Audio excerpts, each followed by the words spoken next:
नमस्कार दोस्तों, मैं हूं अशोक चेची और आप देख रहे हैं आपका अपना फेवरेट एजुकेशनल चैनल चेचीज एजुकॉम। दोस्तों, हर बार की तरह हम लाते हैं आप लोगों के लिए कुछ ना कुछ इंटरेस्टिंग। तो इस बार हम क्या इंटरेस्टिंग ला रहे हैं वो मैं आपको बताना चाहूँगा। दोस्तों, इस बार हम ला रहे हैं असिस्टेंट प्रोफेसर 2020 जो कि आरपीएससी द्वारा करवाया गया एग्ज़ाम है। इस एग्ज़ाम्स के टॉपर्स से हम आप लोगों को रूबरू करवाने जा रहे हैं और उनकी रणनीति, उनकी स्ट्रेटजी और उनके जो विचार हैं वो आप लोगों के साथ साझा करने जा रहे हैं। दोस्तों, हमारे साथ जुड़े हुए सभी छात्र ऐसी स्ट्रीम से ताल्लुकात रखते हैं और वो जानना चाहते हैं कि आखिर टॉपर्स ऐसा विशेष क्या करते हैं और आखिर ऐसी क्या चीज़ है जो टॉपर्स और सफलता और असफलता के बीच में मायने रखती है। इन्हीं सब चीज़ों के लिए आप लोगों के बीच में लेकर आ रहे हैं हम राजस्थान के टॉपर्स, जो आप लोगों के बीच में अपने विचार साझा करेंगे, अपनी स्ट्रेटजी, अपना स्मार्ट वर्क, अपनी चातुर्यता और काफ़ी कुछ आप लोगों को बताएंगे, बिल्कुल एक मित्र की तरह। तो दोस्तों, इसी कड़ी में हम हमारा पहला इंटरव्यू लेने जा रहे हैं एक ऐसी शख्सियत जो गणित जैसे कठिन से कठिन सब्जेक्ट में भी पूरे राजस्थान में टॉप किया और एक अपनी सफलता का जो दमखम है वो दिखाया। दोस्तों, कहते हैं कि जितनी लंबी असफलताएं होंगी उतनी ही आपकी सफलता बहुत बड़े रूप में सामने आएगी। तो ऐसी ही एक शख्सियत से हम आप लोगों को आज परिचय कराएंगे, राजेश कसाणा। राजेश जी कसाणा राजस्थान यूनिवर्सिटी में पीएचडी के मैथमेटिक्स डिपार्टमेंट के छात्र हैं और उन्होंने राजस्थान आरपीएससी असिस्टेंट प्रोफेसर 2020 गणित विषय में पूरे राजस्थान में टॉप किया है। तो हम आप लोगों के बीच में बुलाना चाहेंगे हमारे मित्र, साथी रिसर्चर राजेश जी कसाणा को। नमस्कार राजेश जी, आपका बहुत बहुत स्वागत है हमारे चैनल पर और आपको बहुत बहुत शुभकामनाएं देते हैं हम सबसे पहले तो कि आप समूचे राजस्थान को टॉप करके गणित विषय में और असिस्टेंट प्रोफेसर में एग्ज़ाम में इतनी बड़ी सफलता आपने हासिल की है। तो बहुत बहुत स्वागत है आपका। धन्यवाद अशोक जी, और आपके सभी यूट्यूब चैनल्स के व्यूवर्स को चेची एजुकॉम पर आपने मुझे इन्वाइट किया, इसके लिए आपका बहुत बहुत धन्यवाद। तो राजेश जी, जैसा कि हम आपको यहाँ इनवाइट करते हैं, हम बुलाते हैं हमारे टॉपर्स को यहाँ पर, हमारे जो साथ के जो हमारे जुड़े हुए हैं चैनल से दर्शकगण, उन लोगों के लिए वो काफ़ी कुछ जानने की उत्सुकता रखते हैं। तो इसीलिए आज आपको हमने यहाँ पर बुलाया है और हम आपसे जानना चाहेंगे सबसे पहले तो कि ये जो सफलता है, कहते हैं कि सफलता रातों रात में इंसान को विशेष बना देती है। तो आप रातों रात में विशेष, क्या इसको आप एक रातों रात की सफलता मानते हो या इसके पीछे एक बहुत बड़ी जर्नी जुड़ी? नहीं सर, रातों रात में तो कोई सफल नहीं होता। हर सफलता एक समय मांगती है और मैंने भी उसके लिए समय दिया है। मैंने 2014 में एमएससी कर लिया था सर, और अभी देख लीजिए 2022 चल रहा है, लगभग मेरा 8 साल की जर्नी हो गई थी एमएससी करने के बाद। तो सफलता समय चाहिए सर, शॉर्टकट नहीं। और जैसा कि हमारे दर्शक जानना चाहते हैं कि असिस्टेंट प्रोफेसर एग्जाम, जैसा कि इस फील्ड से हम जुड़े हुए हैं, जी तो सर, हमें पता है कि असिस्टेंट प्रोफेसर एग्जाम एक बहुत धैर्य मांगता है। कहते हैं कि बहुत धैर्य होना चाहिए जब जाकर आप पीएचडी असिस्टेंट प्रोफेसर जैसे एग्जाम्स को क्रैक कर पाओगे। जी। तो क्या डायरेक्ट ही आपके लिए सफलता थी या इससे पहले काफ़ी असफलताएं जुड़ी हुई हैं आप? देखिए सर, असफलताएं तो सफलताओं का मार्ग बनाती हैं, राह को दिखाती हैं। इससे पूर्व मैं काफ़ी बार असफल रहा हूँ। जब मैंने 12th किया था वहीं से मेरे साथ असफलता चलने शुरू हो गई थी। मैंने एनडीए के 4 बार इंटरव्यू दिए थे और चारों बार मैं असफल रहा था। उसके बाद में मैंने बीएससी करने के बाद में एमएससी किया और एमएससी में एडमिशन लेने के बाद मैंने काफ़ी इंटरव्यूज़ दिए, एग्ज़ाम्स दिए। जैसे फर्स्ट ग्रेड में मैं सफल रहा, लेकिन मेरा बीएड नहीं था, तो इस वजह से मैं वहाँ भी असफल ही समझ लीजिए। रिटर्न मेरा क्लियर हो गया था, लेकिन डॉक्यूमेंट वेरिफिकेशन में बाहर था। उसके बाद मैंने फिर राजस्थान विश्वविद्यालय में भी असिस्टेंट प्रोफेसर के लिए इंटरव्यू दिया। उदयपुर यूनिवर्सिटी, मोहनलाल सुखाड़िया उदयपुर में है, मोहनलाल सुखाड़िया यूनिवर्सिटी, वहाँ के लिए भी मैंने असिस्टेंट प्रोफेसर का इंटरव्यू 2018 में दिया था। और 2014 में असिस्टेंट प्रोफेसर की आई थी, वहाँ पर भी मैं असफल रहा था। और 2015 में असिस्टेंट प्रोफेसर तकनीकी शिक्षा विभाग पॉलिटेक्निक एजुकेशन में आई थी, वहाँ पर भी मैं असफल रहा था। आप समझ लीजिए कि 2014 के बाद में मैंने सिर्फ अगर फर्स्ट ग्रेड का एग्ज़ाम छोड़ दिया जाए तो उसके अलावा मैं लगभग हर एग्ज़ाम में असफल रहा था। तो आप हमारे दर्शकों को बताना चाहते हैं कि किसी भी असफलता से उन्हें निराश नहीं होना चाहिए, क्योंकि जिस एग्ज़ाम में आप पिछली बार असफल थे, आज उस एग्ज़ाम में आप समूचे राजस्थान में शीर्ष स्थान ग्रहण कर रहे हो। तो ये जानने लायक, मतलब ये बहुत अच्छी बात है और सबसे ज़्यादा प्रेरित करेगी ऐसे लोगों को जो एक असफलता से अपने आप को निराश महसूस करते हैं। देखिए सर, असफलता अपने आप में एक मोटिवेशन होता है अगर हम लेना चाहें तो उसको, क्योंकि असफल होने के कुछ ना कुछ रीजन्स होते हैं। मैंने काफ़ी इंटरव्यूज़ दिए, एग्ज़ाम्स दिए, रिटर्न मेरा हर में क्लियर होता था, लेकिन इंटरव्यूज़ में जा कर के मैं रह जाता था। तो उसके लिए जो कमियां मेरी थी स्कोर कम था या इंटरव्यू में मेरा प्रेजेंटेशन ठीक नहीं रहा, उन कमियों को मैं आकर के पॉइंट आउट करता था, उनको रीड करने की कोशिश करता था कि कहाँ पर मेरी कमी रही है, और उनको मैंने सुधारने की कोशिश की और उसका नतीजा यही रहा है कि मैं टॉप कर पाया।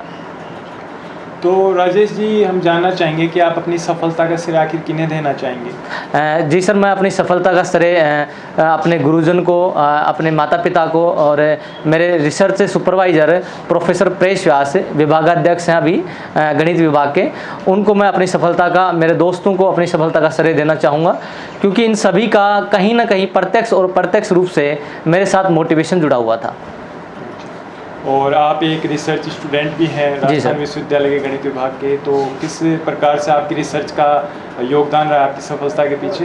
देखो सर, मैंने रिसर्च में एडमिशन ले लिया था, 2016 का मेरा रजिस्ट्रेशन है, काफ़ी टाइम हो गया रिसर्च में भी। तो ये क्वेश्चन भी उठता था कि भाई आप इतना कितना रिसर्च कर रहे हो, अभी तक पीएचडी कंप्लीट नहीं हुई है। लेकिन वो क्या था कि सर, एक जो असफलताएँ थी, मैंने दोनों को मैनेज करके चला कि भाई रिसर्च भी करना है और साथ ही साथ अगर नेक्स्ट असिस्टेंट प्रोफेसर के लिए वैकेंसी आती है तो उसके लिए तैयारी भी करनी है। तो मैंने रिसर्च को और तैयारी को, दोनों को एक कॉम्बिनेशन के रूप में आगे लेकर के बढ़ा, और धीरे धीरे कोरोना का जो टाइम था, कोरोना पेंडेमिक का, उस टाइम को मैंने सही तरीके से यूटिलाइज़ किया और उसी की वजह से आज मैं इस मुकाम पर पहुंच पाया हूं। राजेश जी, जैसा कि गणित विषय के बारे में बताया जाता है कि बच्चे आज भी इस सब्जेक्ट के नाम से डरते हैं कि गणित नंबर कम आते हैं, तो क्या वाकई में इस सब्जेक्ट के साथ ऐसा है कि इतना कठिन है, या ये सब्जेक्ट भी बाकी सब्जेक्ट की तरह ही अगर रुचि लिया जाए तो बहुत अच्छा हो सकता है? देखो सर, सारे सब्जेक्ट अपने आप अपने क्षेत्र के कठिन ही सब्जेक्ट होते हैं। हमारी जो इसमें डिफरेंस होता है कि रुचि का। अगर मैथमेटिक्स में आपकी रुचि है तो आपको ये बहुत ही आसान सब्जेक्ट लगेगा, क्योंकि मैथमेटिक्स में जितना आप एग्जैक्टनेस के साथ काम कर सकते हो शायद और सब्जेक्ट में आप नहीं कर पाओ, लेकिन यहाँ रुचि का विषय है। और मैं एक बात बताना चाहूँगा कि मैथमेटिक्स को queen of the all subjects बोला जाता है, कि सारे सब्जेक्टों की रानी है। और रानी इन द सेंस कि मैथमेटिक्स जो है वो आपका समय और रुचि दोनों मांगती है। अगर आप किसी भी चीज़ को समय और रुचि देंगे तो वो आपकी बन के रहेगी। तो मैं जानना चाहूँगा आप लोगों से कि जो हमारे जो नए आने वाले विद्यार्थी हैं, नए असिस्टेंट प्रोफेसर्स की वैकेंसी आ रही है, कई यूनिवर्सिटीज़ वगैरह की आ रही हैं, तो आप ऐसे क्या गुर बताना चाहेंगे उन लोगों को कि क्या आखिर ऐसा असिस्टेंट प्रोफेसर एग्ज़ाम एक बहुत धैर्य वाला, बहुत पैशन रखना पड़ता है इस एग्ज़ाम के प्रति, तो उन्हें क्या टिप्स देना चाहेंगे आप? देखिए सर, धैर्य तो बहुत ज़रूरी है। बिना धैर्य के तो कोई भी इंसान सफलता प्राप्त कर ही नहीं सकता, क्योंकि असफलताएं जब हमें मिलती हैं तो निराशा हमें हाथ लगती है, और यदि हम उस निराशा को एक पॉजिटिव वे में नहीं लेके जाएंगे तो हम टूट जाएंगे वहाँ पर। क्योंकि मुझे काफ़ी निराशाएं मिली थी, लेकिन मैंने उन निराशाओं को अपने ऊपर हावी नहीं होने दिया, और जो मेरा मैनेजमेंट था उसको मैंने सही करने की कोशिश की कि कहाँ मेरी कमी रही है, किस चीज़ में मैं वीक रहा हूँ। अगर मैं सपोज करो जीके की बात मैं आपको बताऊँ, मैं साइंस बैकग्राउंड से था तो जीके इतना अच्छा नहीं था, फिर भी मेरा इस असिस्टेंट प्रोफेसर में जो जीके का पेपर हुआ था और काफ़ी जैसे ओवरऑल व्यू से पता चला डिफ़िकल्ट था, तो फिर भी मैंने 33 का उसको स्कोर किया है। उसके लिए उसके लिए मैंने जो करंट जो था और इकोनॉमिक्स था, इन दोनों सब्जेक्ट्स को जो टॉपिक थे, इन दोनों को मैंने काफ़ी अच्छे से पढ़ने की कोशिश की और अच्छे नंबर लिए उसमें। बहुत अच्छा स्कोर, जैसा कि आपने बताया 33 मार्क्स आउट ऑफ 50 आपने जी के थर्ड पेपर में बताई, बहुत अच्छा स्कोर है असिस्टेंट प्रोफेसर का। जो अब की बार पेपर आया था उस पेपर के अकॉर्डिंग बहुत अच्छा स्कोर है, और बहुत ही अच्छा स्कोर आपका सब्जेक्ट में भी बेशक है, तभी आप आज समूचे राजस्थान में शीर्ष स्थान ग्रहण कर रहे हो। तो एक चीज़ बताना चाहूँगा कि इस समय आरपीसी इंटरव्यूज़ ले रही है असिस्टेंट प्रोफेसर एग्जाम्स के, तो बहुत से सब्जेक्ट्स के हो चुके हैं, बहुत से सब्जेक्ट्स के अभी क्यू में हैं, उनके इंटरव्यू कतार में। तो कुछ गुर देना चाहोगे आने वाले जिन लोगों के इंटरव्यू हैं वो भी कुछ सीखें और आने वाले लोग भी तैयार करें? देखिए सर, इंटरव्यूज़ का ये है कि वहाँ पर जो पैनल होता है उसमें 3 लोग होते हैं, एक मेंबर होता है और 2 सब्जेक्ट एक्सपर्ट होते हैं। तो जो भी इंटरव्यू पैनल में हमारा जो रेस्पॉन्स होता है वो इस बात पर निर्भर नहीं करता कि हमारे से कितने क्वेश्चन पूछे गए और कितने का हमने राइट जवाब दिया है और कितने का रॉन्ग जवाब दिया है। इस पे कम डिपेंड करके अब हमारा जो जहाँ तक मैंने अनुभव किया है, मैंने अभी जस्ट करंट में 2 इंटरव्यू दिए, उन दोनों में यही अनुभव किया कि कॉन्फिडेंस आपका प्लस होना चाहिए। कॉन्फिडेंस में किसी प्रकार की कोई कमी नहीं होनी चाहिए। अगर आपको कोई भी क्वेश्चन नहीं आ रहा है तो आप एक विनम्रता के साथ कहते हुए आप उनको मना कर सकते हैं, उसमें कोई कमी किसी प्रकार की गलती आपकी नहीं मानी जाएगी। क्योंकि सर देखिए, मैथमेटिक्स हो चाहे कोई सा भी सब्जेक्ट हो, हर इंसान हर टॉपिक में परिपूर्ण हो ये कोई ज़रूरी नहीं है। बिल्कुल सही बात है। और जितना ज़्यादा अपने आप पर आत्मविश्वास होगा उतना ही वो बेहतर कर पाएगा। जी। इंटरव्यू एक प्रकार से आपका एक व्यक्तित्व परीक्षण है। जी सर, जी बिल्कुल सही कहा आपने। तो राजेश जी कसाना जी, मैं जानना चाहूँगा आपकी, अगर आप अपनी पारिवारिक पृष्ठभूमि के बारे में कुछ बताना चाहें तो। जी सर, पारिवारिक पृष्ठभूमि सर, मैं एक छोटे से गांव से बिलोंग करता हूं जो कोटपुतली तहसील में सुंदरपुरा गांव है, वहां का मैं निवासी हूं। और मेरे पिताजी खेती करते हैं, माताजी गृहिणी हैं।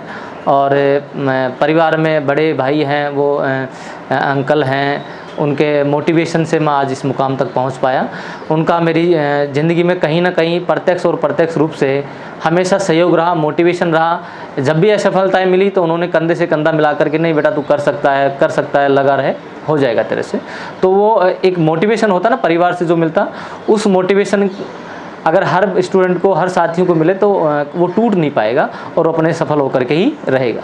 तो राजेश जी, अब हम आपसे जानना चाहेंगे कि जैसा कि पता है कि आपके जूनियर्स या आने वाले जो हमारे भविष्य हैं राज्य के, तो असिस्टेंट प्रोफेसर्स के एग्ज़ाम भी आने वाले हैं। फर्स्ट ग्रेड के भी हैं, सेकंड ग्रेड के भी हैं, थर्ड ग्रेड के भी हैं। गणित विषय के बहुत प्रकार के एग्ज़ाम होने वाले हैं। तो हम जानना चाहेंगे कि आपने इस एग्ज़ाम्स को जगह जगह टॉप किया है। अभी हाल ही में आपने इसका टेक्निकल एजुकेशन के लिए भी असिस्टेंट प्रोफेसर का इंटरव्यू आपने दिया है। और अभी आप कॉलेज एजुकेशन में फर्स्ट रैंक पर आए हो। आपने इससे पहले राजस्थान यूनिवर्सिटी असिस्टेंट प्रोफेसर के लिए इंटरव्यू दिया है। तो कुछ टिप्स देना चाहोगे उन लोगों के लिए, मैथ्स में आखिर मैथ्स में किस प्रकार की तैयारी की ज़रूरत होती है? देखिए सर, तैयारी तो बहुत ज़रूरी है और उसमें इस बात का कभी भी इंतज़ार नहीं करना चाहिए कि नोटिफिकेशन आएगा आरपीएससी की तरफ से, उसके बाद हम तैयारी शुरू करेंगे। देखो, तैयारी के लिए आपको वेट नहीं करना चाहिए। जब भी आपको समय मिले अपने सब्जेक्ट को पढ़ते रहिए। और जब आप अपने सब्जेक्ट को पढ़ते हो तो आपको खुद को एहसास हो जाता है कि कौन सा टॉपिक हमारा वीक है और कौन सा टॉपिक हमारा स्ट्रॉन्ग है। तो जो भी टॉपिक हमारा वीक होता है उस टॉपिक को वीकली रिवाइज करने की कोशिश करें। देखो, मैथमेटिक्स में क्या है कि हर काम बिना लिखित के संभव नहीं होता। तो अब जब आप लिखित में करते हो तो उसमें समय भी लगता है, लेकिन जब आप बार बार उसको वीकली रिवाइज करेंगे तो लिखित वाली जो समस्या है वो कम की जा सकती है। तो मेरा सजेशन यही रहेगा कि आप रिवीजन ज़्यादा से ज़्यादा कर पाएँ, वो आपके लिए अच्छा रहेगा। कुछ विशेष टॉपिक्स वगैरह कुछ बताएंगे? देखिए सर, अगर मैं पहले जीके की बात करता हूँ, मैंने जो मेरी स्ट्रेटजी बनाई थी जीके को किस तरीके से पढ़ना चाहिए या किस तरीके से उसको लेके चलना चाहिए कि जिससे हम ज़्यादा से ज़्यादा मार्क्स ले सके। तो मुझे जो इतिहास था पुराना अपना, जैसे राजा महाराजाओं से संबंधित जो इतिहास था, उसमें से तो मुझे बोरिंग सा लगता था क्योंकि वो टॉपिक भी एक लंबा था। और मैंने जैसे पुराना एग्जाम देखा था तो उसमें शायद 3 या 4 सवाल आई थिंक कितने आए थे।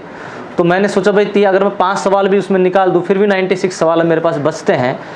और 96 सवाल में अगर मैं वहाँ कम्पीट करता हूँ या उसके लिए तैयारी करता हूँ तो 5 सवालों के लिए जो मैंने जगह छोड़ी है उसको मैं किसी दूसरे टॉपिक पर अगर लगाऊँ तो ज़्यादा बेटर रहेगा। तो मैंने अपने सेक्शंस को डिवाइड किया ये कि भाई जो हिस्ट्री है उसमें राजा महाराजाओं का जो टॉपिक है उसमें मैंने सेलेक्ट किया। जैसे मैंने सिर्फ 2 ही वंशजों को ज़्यादा फोकस किया था, एक तो राठौड़ वंश और ये अपने आमेर के कछवा वंश। इन दोनों वंशों के ऊपर क्योंकि मैंने देखा पुराने पेपर्स में काफ़ी क्वेश्चंस आते थे और उनको ध्यान में रखते हुए मैंने इनको सेलेक्ट किया।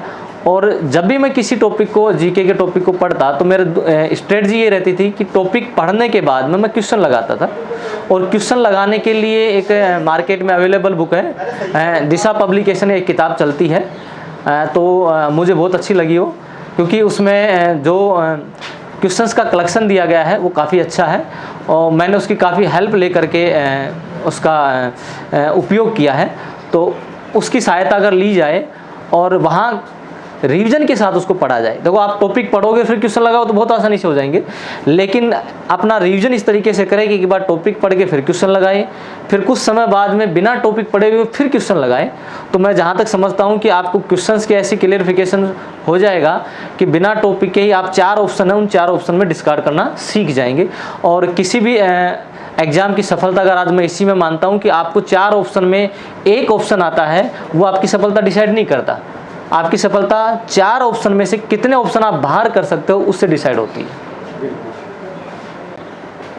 तो राजेश जी, अब हम आपसे जानना चाहेंगे, आपने बताया कि हमें किस प्रकार की स्ट्रेटजी ज़रूरी है कि एग्ज़ाम को क्रैक करने के लिए, कि एग्ज़ाम को पास करने के लिए। अब हम आपसे जानना चाहेंगे मैथ्स विषय में, मतलब आखिर गणित में विशेष कौन से कोई टॉपिक्स या किस प्रकार के टॉपिक्स आप अच्छी तरह समझते हैं अपने सब्जेक्ट को, क्या उसमें स्ट्रेटजी रहनी चाहिए एक अभ्यर्थी की? देखिए सर, अगर मैं असिस्टेंट प्रोफेसर की बात करूं तो इसमें यूजी और पीजी दोनों के कुल मिला के करके अगर आप बात की जाए तो 27 के समथिंग हमारे पास बुक थी। यूजी में तीनों साल के 3 9 पेपर हो गए और पीजी में 10 पेपर हो गए, 5 पेपर एमएससी प्रीवियस में और 5 पेपर एमएससी फाइनल के लिए। तो टोटल इनको मिला करके अगर बुक्स की बात की जाए तो 27 आप टॉपिक समझ सकते हो, बुक्स समझ सकते हो। उन सबको एक स्ट्रेटजी के अंदर लेकर के आपको काम करना होता है। जैसे मुझे यूजी में किसी प्रकार की कोई दिक्कत नहीं थी, पीजी में ज़रूर मुझे 1 2 टॉपिक्स में दिक्कत थी, तो मैंने अपनी स्ट्रेटजी बनाई, एक कॉम्बिनेशन बनाया कि जिन सब्जेक्टों में मैं ज़्यादा कंफर्टेबल हूँ और जिन सब्जेक्टों में मैं बहुत कम कंफर्टेबल हूँ, तो जिनमें ज़्यादा कंफर्टेबल हूँ और बहुत कम कंफर्टेबल हूँ उनका एक कॉम्बिनेशन बना लिया। यानी कि एक कठिन सब्जेक्ट ले लिया और एक आसान सब्जेक्ट ले लिया, जिससे मुझे रिवीजन करने में दिक्कतें नहीं हुई। जब मैं आसान सब्जेक्ट को करता तो मुझे मोटिवेशन मिलता कि मैं कर सकता हूँ, और जैसे मैं कठिन करता थोड़ा मोटिवेशन से उसको और आसान करने की कोशिश करता। तो मेरी जो स्टूडेंट्स हैं उनको यही सजेशन रहेगा कि आप जो टॉपिक हैं जो भी पढ़ें उसका रिवीजन लगातार ज़रूरी है। हम सबसे बड़ी गलती ये करते हैं कि 1 महीने में 1 बार टॉपिक को पढ़ देते, फिर पता नहीं उसका नंबर कब आता है। वो सबसे बड़ा मिस्टेक होता है। वो हमारा जो पढ़ा है वो भी लगभग बराबर हो जाता है। बिल्कुल बिल्कुल, वो लंबा समय हो जाता है, तो पढ़ा और नहीं पढ़ा वो भूल जाते हैं। तो एक वीकली अपने रिमाइंड कर लीजिए कि हर संडे को मैंने जो भी इस वीक में जितने भी टॉपिक्स पढ़े हैं उसको मैं संडे में रिवीजन करने की पूरी कोशिश करूँ।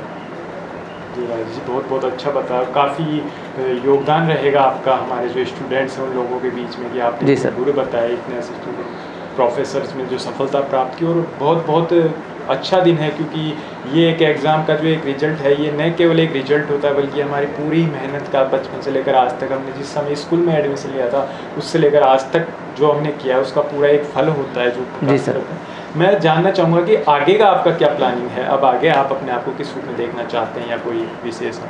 देखिए सर, मेरी हमेशा से ही ये हार्दिक इच्छा रही थी। जब से मैंने बीएससी करने के बाद में मेरा मूड चेंज हो गया था कि मुझे सिर्फ और सिर्फ पढ़ना और पढ़ाना है। मुझे पढ़ाने में बच्चों को बहुत इंटरेस्ट था और मुझे अच्छा भी लगता है। तो मैं आगे के लिए यही करूँगा कि मैं जो गवर्नमेंट कॉलेज हैं उनमें अच्छा एक एनवायरनमेंट बनाते हुए बच्चों को एक अच्छी शिक्षा दे सकूं, एक हेल्थी शिक्षा दे सकूं, एक हेल्थी समाज निर्माण में मैं अपना सहयोग दे सकूं, और राजस्थान की शिक्षा को आगे बढ़ाने में जहां तक मेरा जो सहयोग हो पाएगा, जहां तक मैं कर पाऊंगा, पूरी कोशिश करूंगा सर।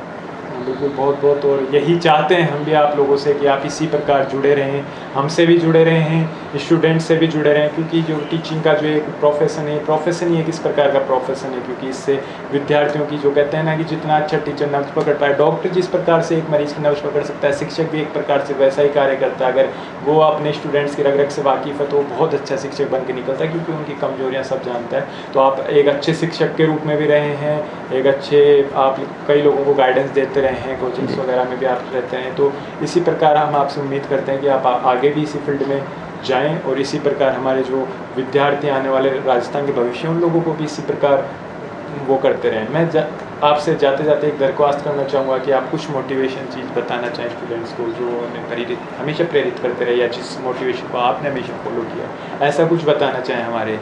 देखिए अशोक जी, इसके लिए मैं इतना ही मानता हूँ कि आप कभी भी अपने ऊपर असफलता को हावी नहीं होने दें, क्योंकि असफलता एक ऐसी चुनौती है जो हमें 2 रास्ते दिखाती है। अगर हमने उसको हावी होने दिया तो हम एक डिक्रीज के मेंट हो जाए, मतलब कि आप निचले स्तर पर चले जाएंगे, और यदि हमने उस असफलता को ही हमारा एक मोटिवेशन मान लिया तो हम उसी को एक इंक्रीज मोड में लेकर के जा सकते हैं। तो ये जो असफलता है इसके आगे पीछे ही हमारी कहानी घूमती रहती है। तो मैं ये चाहूँगा इसको अपने ऊपर हावी नहीं होने दे। कोई नहीं, नहीं हुआ फिर तैयारी करेंगे और फिर आगे बढ़ेंगे, उठेंगे और फिर आगे बढ़ेंगे। ये एक हमारा एग्ज़ाम का फल होता है ना कि कोई ज़िंदगी का फल। बिल्कुल बिल्कुल।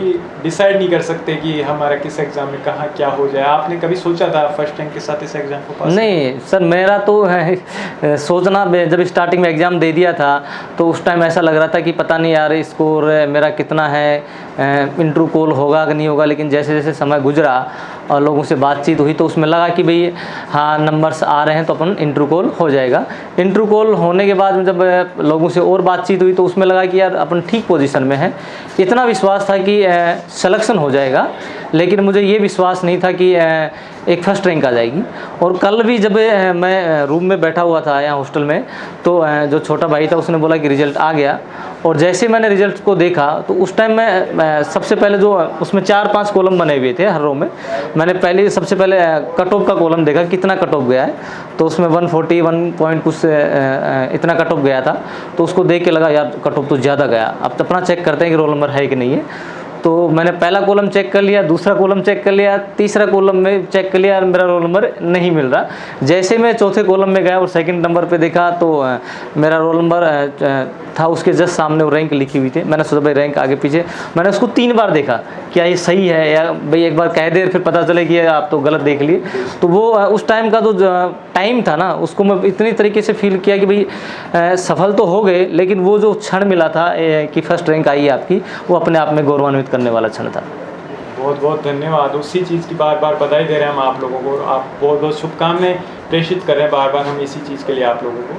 तो राजेश जी हम बताना चाहेंगे कि जिस प्रकार आप फर्स्ट रैंक लाकर समूचे राजस्थान को गौरवान्वित कर रहे हैं, आने वाले निकट भविष्य में भी आप इसी प्रकार हर क्षेत्र में गौरवान्वित करते रहें और इसी प्रकार चर्चा का विषय बने रहें, क्योंकि आपके पास एक ऐसी अपॉर्चुनिटी है, एक ऐसा बेस आपने तैयार कर लिया है कि आप ये कर सकते हैं। तो बस हम आपके उज्जवल भविष्य की कामना करते हैं। साथ ही साथ हमारे जो दर्शकगण हैं, हमारे व्यूअर्स हैं, उन लोगों के लिए बोलना चाहेंगे कि हम इसी प्रकार की सीरीज आप लोगों के लिए लगातार लेकर आएंगे और भी नए नए जो गुर हैं, नए नए जो टॉपर्स और जो सेलेक्टेड स्टूडेंट्स हैं हमारे असिस्टेंट प्रोफेसर्स 2020 एग्जाम्स के, उन लोगों से आप लोगों को मुखातिब करवाएंगे। तो आपके भी अगर किसी प्रकार के कोई भी क्वेश्चंस या कुछ हो तो आप हमें भेज सकते हैं, कमेंट्स में लिख सकते हैं। उन क्वेश्चंस वगैरह को हम आप लोगों के बीच में लेकर आएंगे और आप लोगों के साथ उनको साझा करेंगे तो आप अपने बताएंगे। इसके लिए हम आपका बहुत बहुत धन्यवाद करते हैं। राजेश जी का भी बहुत बहुत आभार प्रकट करते हैं।